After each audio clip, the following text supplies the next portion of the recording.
All right, I'm going to try to reenact one of the key moments when or the moment that I saw the language of women, subcommunication, in such action that I decided right there and then to study the language.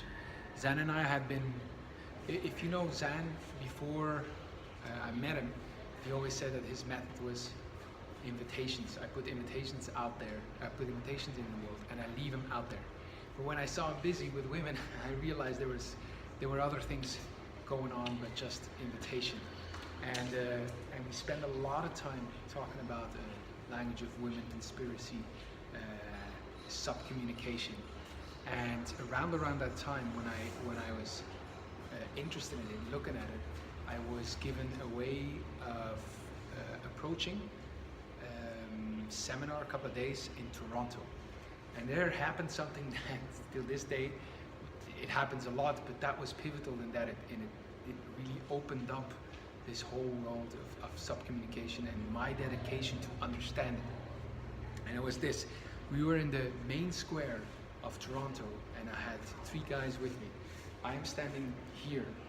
This was a way of approaching, so they were with me. I'm standing here and I'm watching a street magician. He's standing right here. So he's doing all kinds of things. And I'm standing here watching him. So I'm looking in that direction. I'm looking there. And I'm looking at him. And I feel that someone is watching me. You know the feeling when someone is watching you, you check it, and lots of times it's true. It was one of those moments. So I feel someone is watching me. I look over in that direction and a woman is looking at me. And I smile. I go back to watching the magician. And I feel energetically she continues to watch me. Alright? So I look back over. She's standing right there. I look back over and I say, well, I don't say anything, but in my mind I say, what? Like, this is the thing I do, I say, what? And kind of like blaming a woman for checking me out. And so, oh, the battery is low. Okay. So I go like this, she's standing there. So she's standing right here, watching the magician. Can you see me? Oh no, you cannot see me. But right about here, watching the magician, and I'm standing right here. And so, I look over, look to the magician, and I look back, and I go, that's what I do. That's all I do. It's kind of a blaming, okay? And I look back to the magician, and out of the corner of my eye, I see that she has bags, like shopping bags in front. And right in front of her is a man. So if she's standing right here, then right in front of her is a man also with shopping bags. And I'm standing here, watching her with shopping bags, watching him with shopping bags.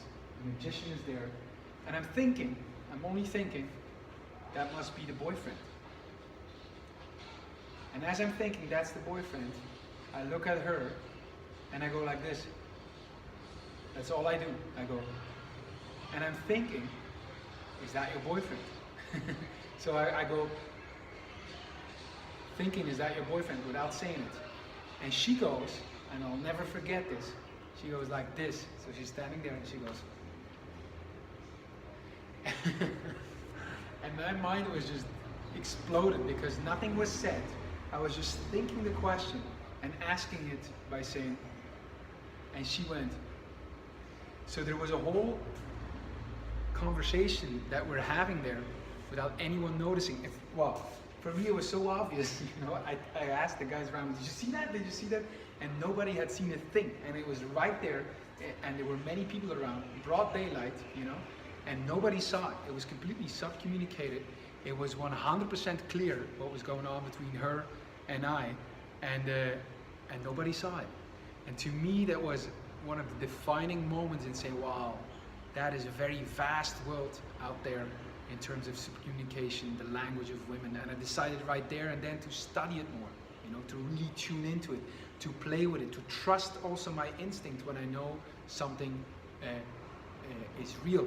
Like, it's the same as you feeling that someone is watching you and you turn around and it's true.